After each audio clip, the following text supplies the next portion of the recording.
Hello, everybody. Welcome back to today's weather tonight. Happy Saturday. I am Cloud Hudson, as always, your comedian slash meteorologist, coming at you live from my parents' basement. That's the mark of a good meteorologist. Had to give up stability. I am coming to you live right now from a place that is like 9 degrees. It's like 9 degrees outside. So we are not going to go live to the field tonight, but I hope you guys enjoyed that the other night. Okay. So let's start off with today is January 20th, 2024, which all my astro nerds out there have been looking forward to since sometime last summer when we got a brief glimpse last year of what Pluto and Aquarius could be like. And then Pluto said, "Nuh-uh, we're not getting there quite yet. We're gonna do a little something first." And now Pluto has made its way into Aquarius again. We only got one last little bit to get through. Later on in the year, in September, we're going to dip back into Capricorn for like just a few months. And then we are in Pluto and Aquarius for 20 years. So let's make the tone that we set for this Aquarius season really be what we're trying to lock in the next 2 decades.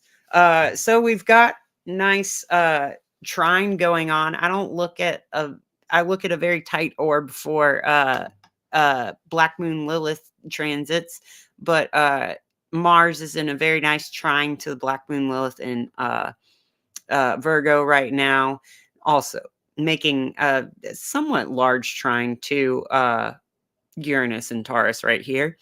We've got beautiful Gemini moon. The moon was just having a nice time in Taurus, and now she's void of course, which is like, well, almost. She's approaching being void of course, which is when she didn't just visit a planet within 30 degrees. She's got to go all the way around the chart again to get to another planet to be like scooping up their vibes and dispensing it. So we're approaching full moon as well when we get to the moon in Leo in a couple days. So other than that, we've still got that pretty strong moving out of orb, but still looking good grand sextile between Mercury, Saturn, and Jupiter here. I really like those planets because I have a lot of placements in these female signs, but at the later degrees, like we're seeing in Neptune, of course, still roughly squared by Venus, but she'll move out of there in a minute. And Venus will come into Capricorn now that we barely don't have a Capricorn stellium anymore. And then Venus is going to come in here and say, whoa, whoa, whoa. Let's make sure we get all the personal planets accounted for before we're done with Capricorn energy. We got to put in the finishing touches. I think it's very beautiful to have Venus come in and put in the finishing touches for this big Cap stellium season. So with that, let's go ahead and see what's going on around the world when it comes to earth shattering, cardinal, earth kind of things. Let's look first at where everybody's been watching. Iceland, seeing some moderate quakes. I would say this is still very much in the waiting game zone for looking for our next big eruption. And they finally are done with the winter storm. So I expect that they'll have better GPS data coming out of there for these current days. The GPS quality will be better than the past few days. So we'll get a better look at what's going on. Scientists are kind of trying to say that, the 14th eruption is done, but there is still an imminent threat and there still is increasing groundswell and pressure in some places.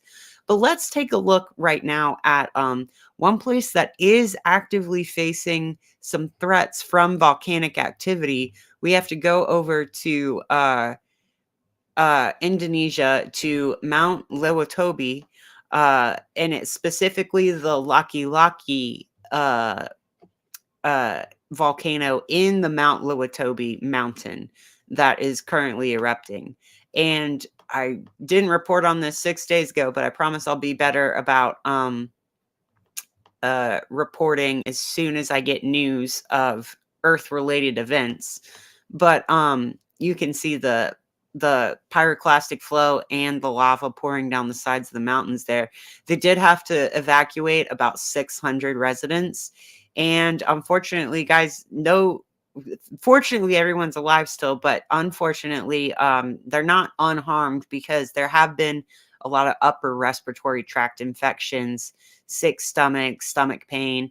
And that's because not just the gas cloud that you can see is harmful, but also the off gassing from that gas cloud. When it stops being a definite border of cloud and not cloud, well, it's all a gradient.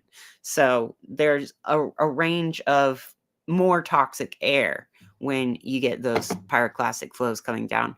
So there are ways to have solidarity with them. Just go look it up and remember that just because Iceland is what we're hearing about a whole lot doesn't mean that there aren't active flows all over the world. It's most of the world has some active flow going on right now.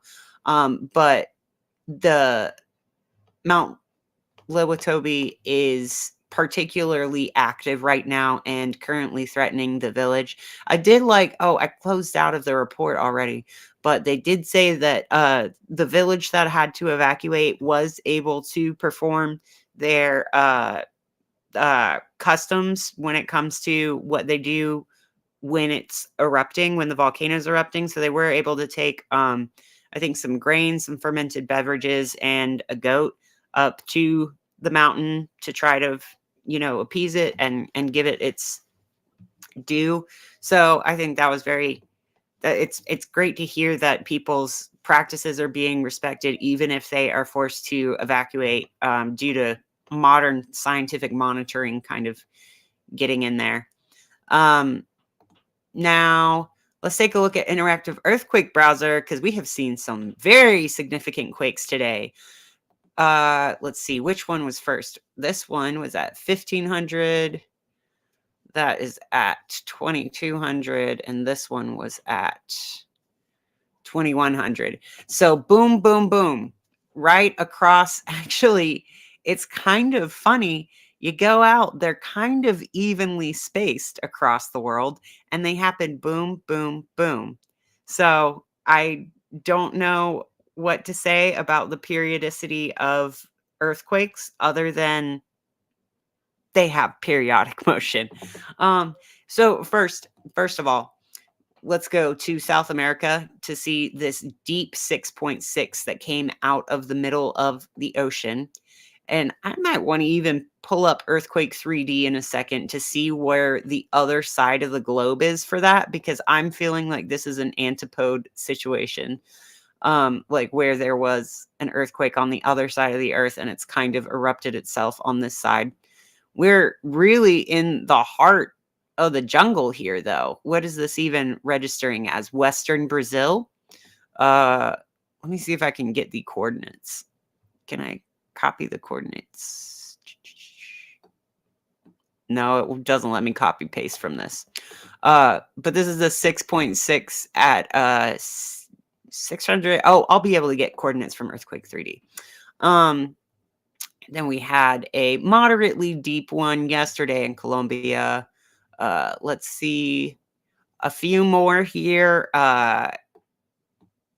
Is this still in Peru? No, this is in Argentina now. This is in Peru. Had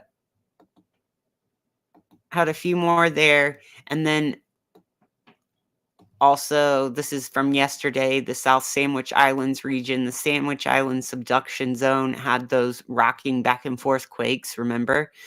And then the other 6.1 that struck today at the Mariana Islands, at the Mariana Trench subduction zone. Let's scooch up here. And then also trailing off of Japan. Got Kyushu and Ryukyu Island chain. That was yesterday. In the Sichuan province of China, southern Xinjiang, China. Still bothered by the fact that this says India region and not Burma or Thailand or north of Sumatra or something. But we had the Mariana Islands earthquake today.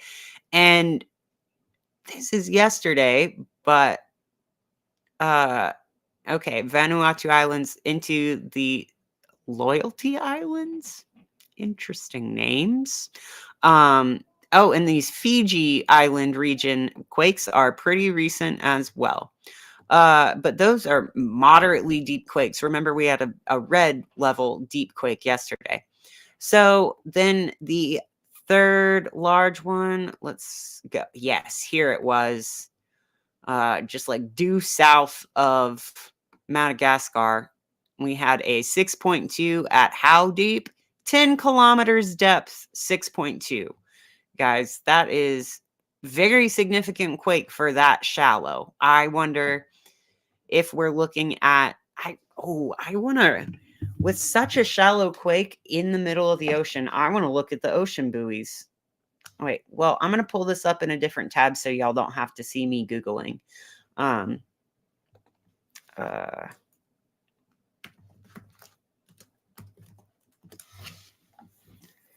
Let's see.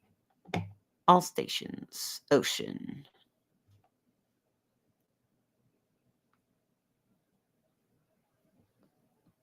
Let's see if we've got any tsunami stations in event mode. South of Africa. Oh, we don't even have any stations out there. We are seeing a lot of activity in the Indian Ocean, though. I mean, no recent data. Let's look at that one. We're not showing too much, so I'm not going to put the map up here. But let's see. Current.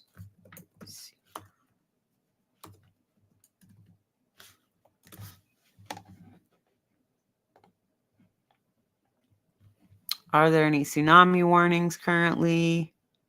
No.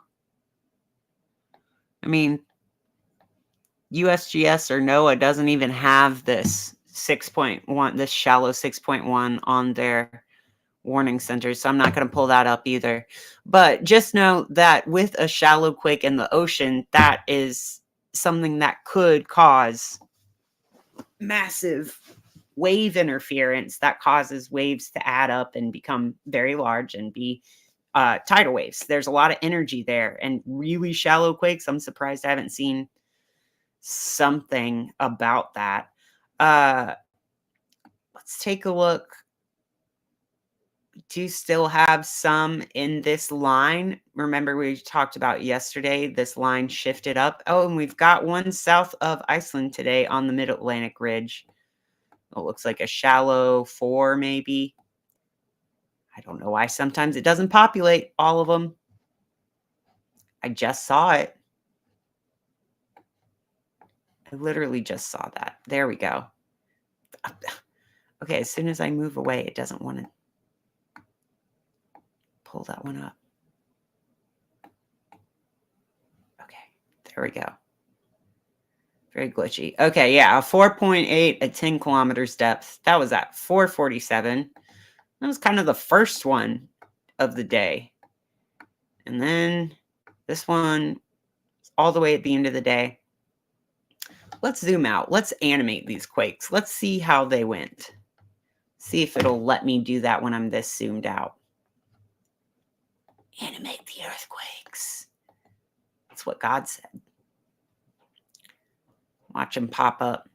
You really saw the two on the other side, each side of this plate pop up right after the other. Yeah, there we go. They go boom, boom. And you can just see them And then in one vertical line here, yeah, you see them popping off all over Alaska. There is a lot of earthquake activity in Alaska right now, trying to find its settling region. We've still got a lot going on in northern Alaska, still a lot in this bend on either side of Anchorage. I think that's, what is that, the Middle Passage? There's a lot going on in Alaska. I wouldn't be surprised if we saw another large one, like a large quake there some, because I don't think that's just all aftershocks from that 5 the other day. Also got a 3.2 out here in Nevada and another large one here in Southern California. Looks like we might be seeing more. I was interested when I saw these animated on each side of this plate. This 4.8 right here. Let's set 1300. Where's the one right here? What time was this? Yeah, 1327 for this one, and then this one was at 1548. I mean, or yeah, 1310. They were right next to each other. The two on this side of the two moderately deep quakes on either side of this plate got hit right at the same time.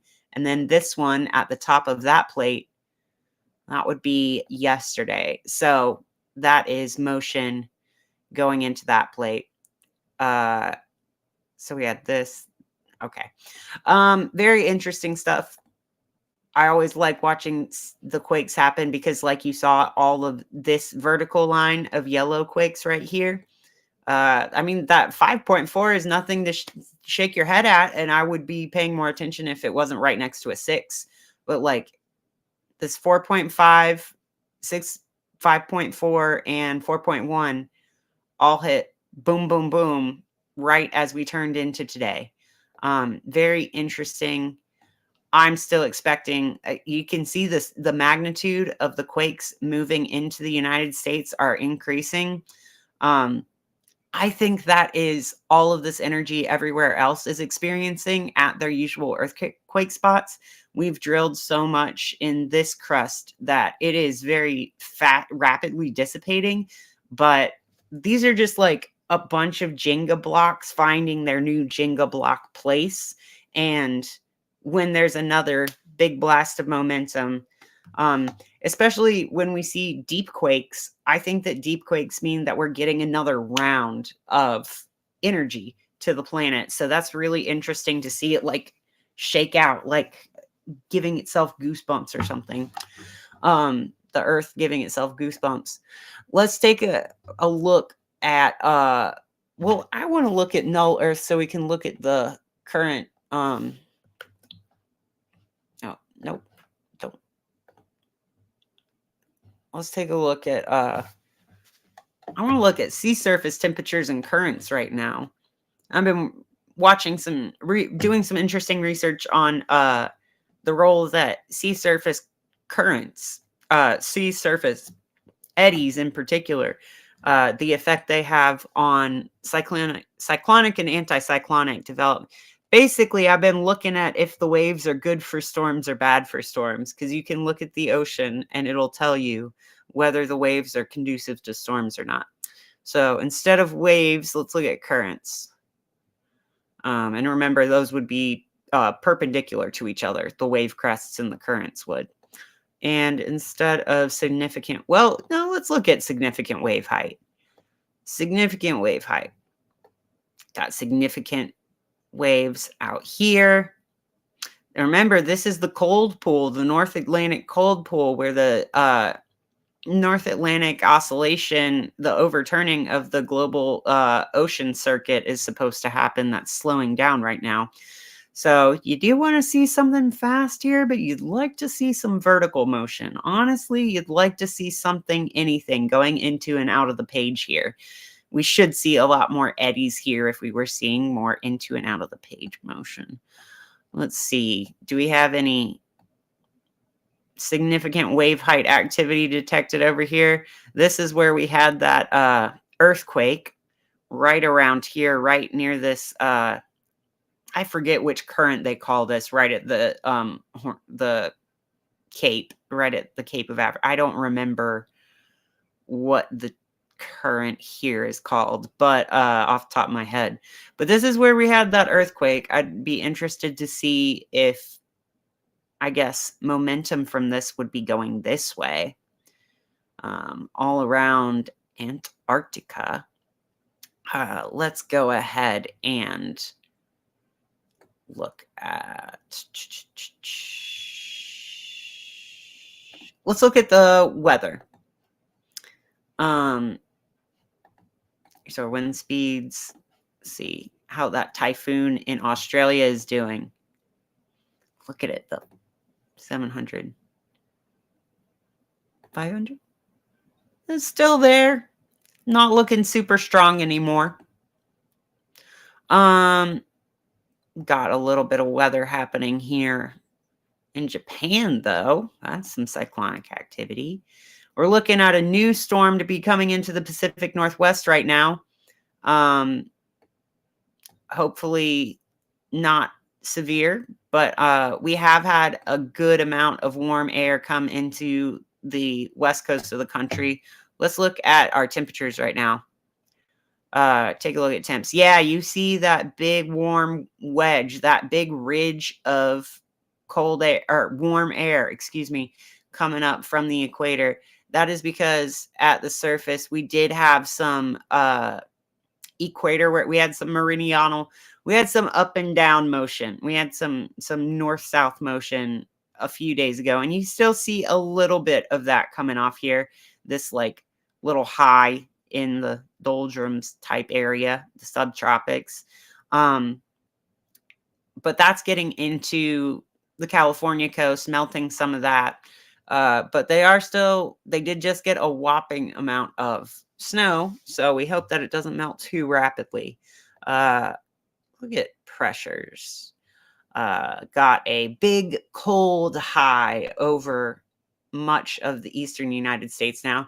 And this is that low I was talking about is developing and trying to do something by next week, Monday, Tuesday time. Let's take a look now. Let's see what kind of cape they got.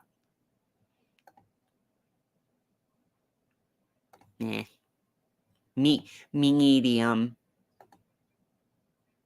Not going to get much over ocean, I can tell you that. But temperatures, let's look at our upper level humidity. Yeah, that high is doing some good drying out of here, this region. I mean, we're cold. Our lips are chapped, but it is dry at least. There is snow on the ground, ice on the ground at almost all of the country right now. But we are seeing a little bit of a warm-up relief come in, because you can see this, like, this coastal transport, like this Pacific air transport over here. We're getting a lot of good warmer air to dry us off, warm us up just a little bit. But I think that the meteorologists are calling for both another snowstorm and a big warm up and floods. So we'll see if that happens.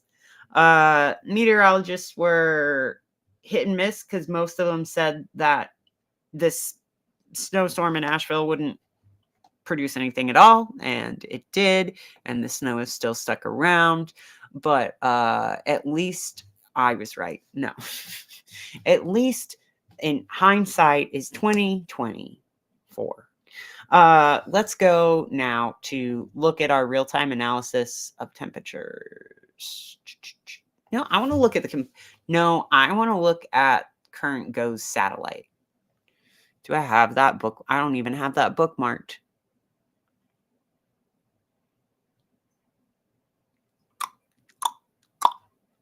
Okay, well, I have the SPC up. SPC composite map. Let's look at... Yeah, I mean, they're getting something worked up out west. We are not looking at too much of a threat, though.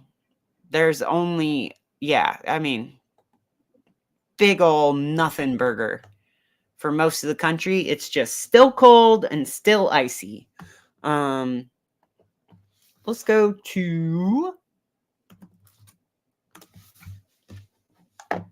look at the derived winds, which I like to see. Reminder, red is the tippy top, blue is the middle, yellow is the lower level.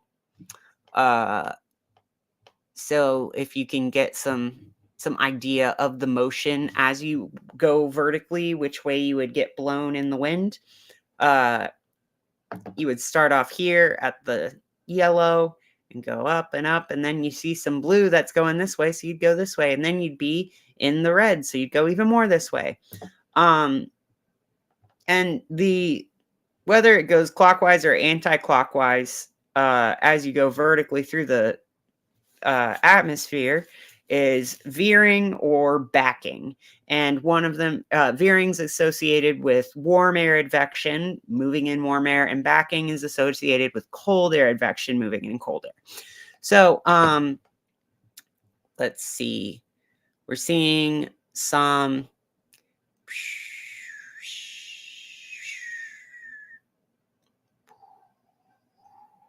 this is what I do. Okay, so this is how I did my math when I did go to school for this. So when I was doing like very fancy calculus for how to calculate these derived winds and what they actually meant, if you were given a problem where you had to like find the derived winds or work backwards and give them, I would like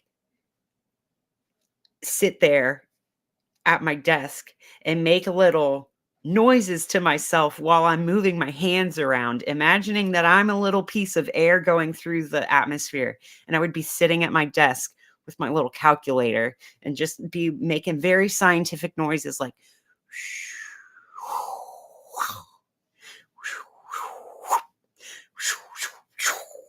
and like you just and with how many times I've had to use the right hand rule, you think I would never have to do it again. The right hand rule is a way to understand whether angular momentum is going to have motion into or out of the page based on which direction the turny winds are turning. You'd think I would have remembered it, but no, every single time I think about the right hand rule, I have to use my hand. And so you just end up in a room full of nerds, just rows and rows of people who look like they've never seen the sun, but spend a lot of time talking about it. Just kind of giving the air a hand job or like a big thumbs up or a thumbs down. We're going always like trying to figure out, and it's not even a real hand job. It's like somebody who's never given one before and they're trying to figure out how your hand even goes around that thing. And we're just sitting there like doing very advanced math and making the stupidest hand gestures and mouth sounds you can think of. Just going like, oh yeah, it's gonna rain tomorrow. No wonder nobody trusts meteorologists. Y'all don't even know what we're right about. That's the annoying part. People are like, meteorologists are wrong about a lot of stuff. Well, there's so much more right. There's so much more that meteorologists get right than you're aware of. But you know, they're also just so wrong for thinking that weather is a discrete event that begins at the Earth's surface and ends at the ionosphere. But I digress. I'm not going to get on that soapbox yet again tonight. It is very pretty to see. I like looking at the natural temperature color map. Let's look at the sandwich RGB so that we can see where it's cold. Ooh, brr, look at that. Remember, all the stationary blue is where there's ice on the ground. That's frozen tundra, baby. Well, it's not exactly tundra, but like I feel like I'm on the tundra when I walk outside and the mud is crunchy. That feels like I might as well be at the North Pole, you know? It feels very, you know, when the ground is sparkly, you know, when the winter is so depressing that weather had to invent natural glitter to keep people alive and happy. I think that's why winter's so pretty. Nature was like, oh, don't tap out yet. I have free glitter. I have glitter that falls from the sky. Do you want glitter? I mean, it's going to be cold for another 4 months, so better like the shiny crystals. And we got lots of shiny crystals all across the country right now. But this is kind of our little calm before the storm. I keep saying that this week, this calm before the storm. We're getting into 2024, guys. We're almost done with our first month of 2024. We are already at our first season change from Cap season to Aquarius season. We're making it through, guys. And what a great idea for you guys to join my weather channel when it's Aquarius season. I always associated Aquarius with the weather due to a lot of deep soul searching I've done, in which I have been told that by the universe. It said, yes, you're supposed to go through sad stuff so you understand the weather better. And I'm like, that doesn't make any sense. And the universe just says, it will. Okay, let's go now. I didn't really do that in order. I started with the stars. Oh, okay. That's what I haven't done yet. I started with the stars and then went straight to earthquakes.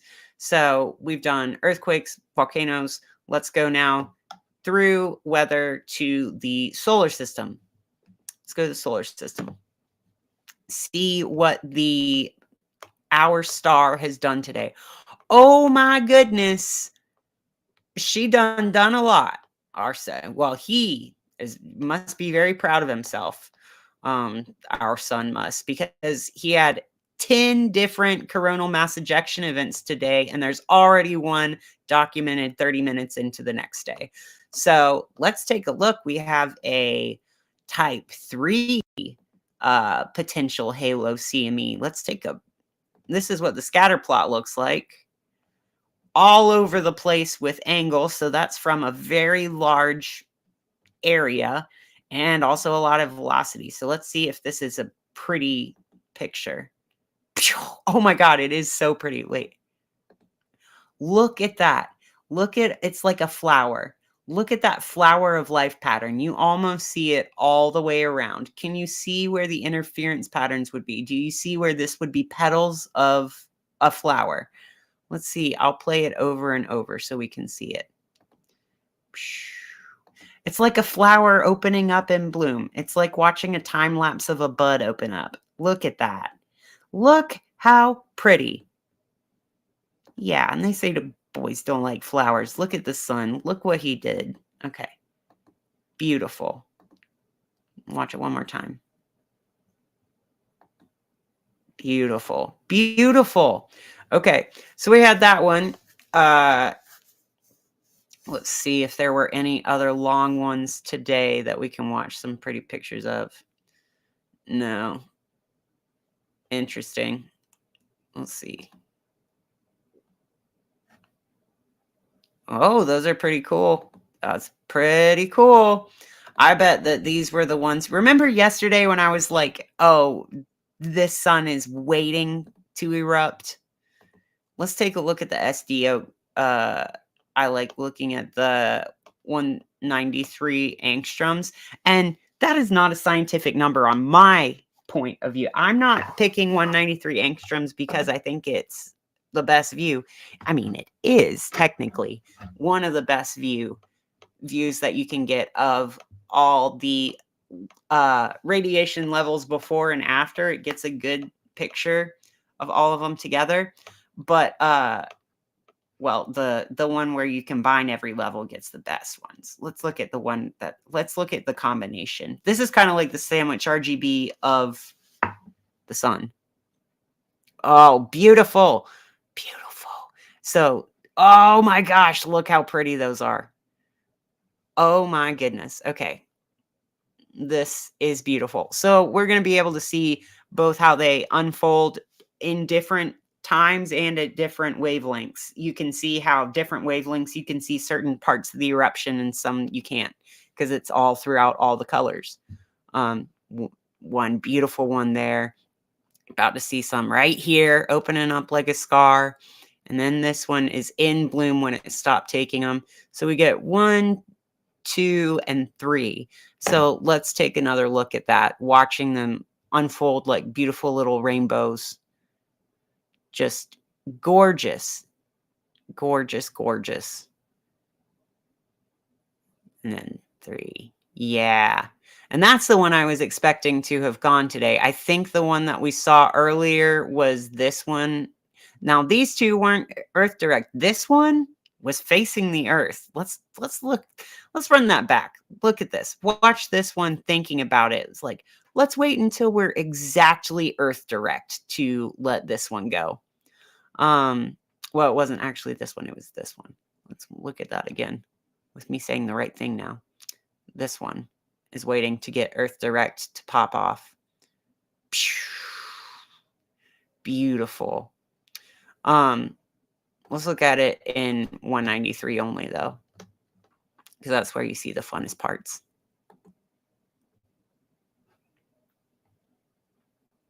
So first here.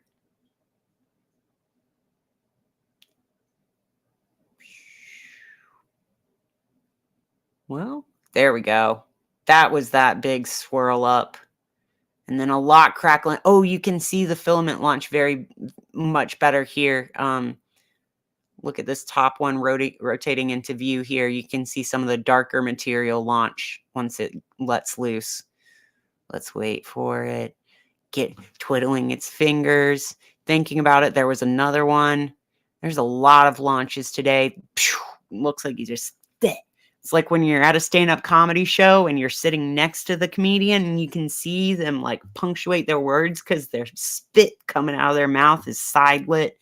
You know, that's kind of what you see coming off the sun here. I think kind of. But at a different level, this is what you would see at the like highest. There's first gassing. And we saw this scar open up here. And then this one started to develop. Yeah. Yeah. Let's see. Let's watch the other composite. Sorry, y'all. I just like watching these composites because they're so pretty. You know what? Let me take you to one of my other favorite weather maps after this because I love watching RGB tell a story. I love when color grading can tell a story. Because not what's the color story fashion wise or aesthetics wise. What is the story? What is the information the color is trying to tell me? Let's look at Tropical Tidbits is RGB.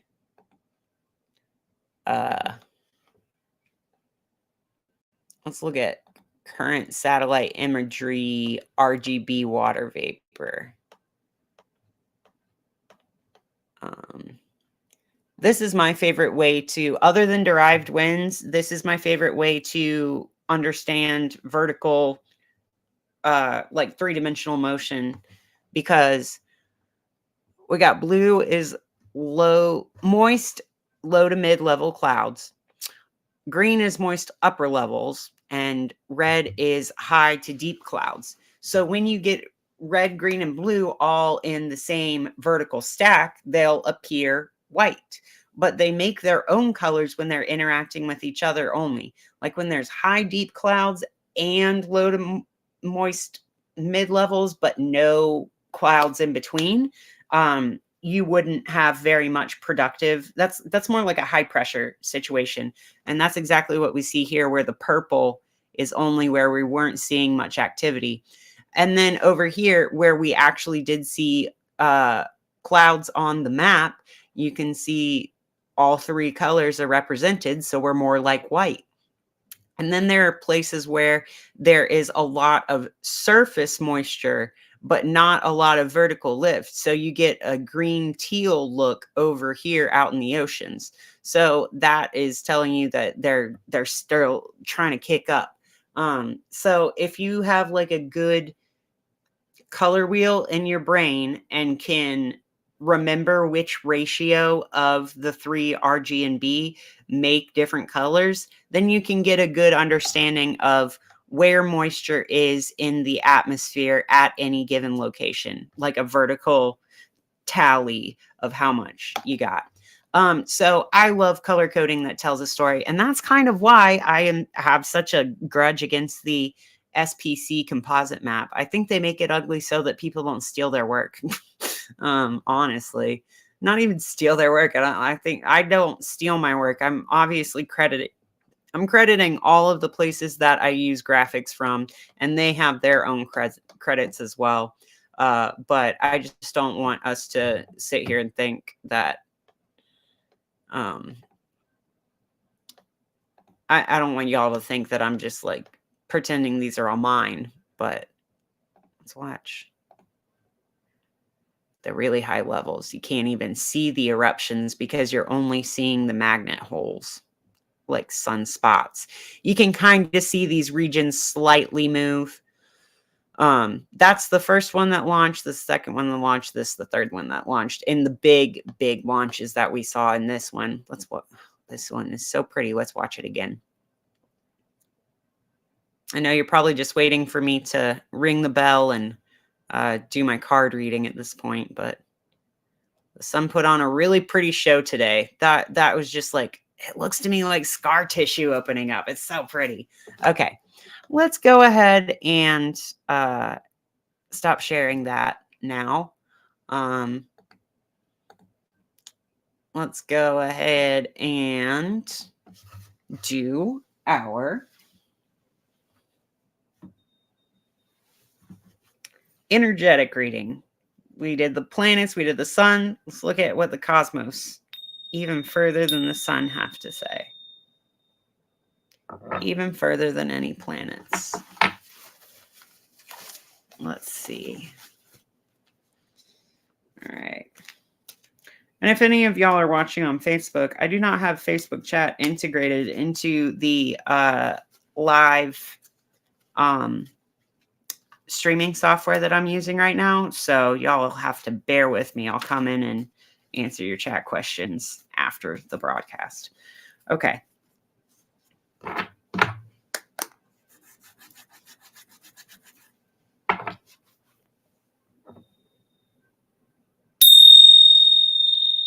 so out of tune. I need to fix one of these knots. I think it's the knots that are making them slightly out of tune. All right, let's see what everyone needs to hear tonight, or at least everyone who will ever watch this.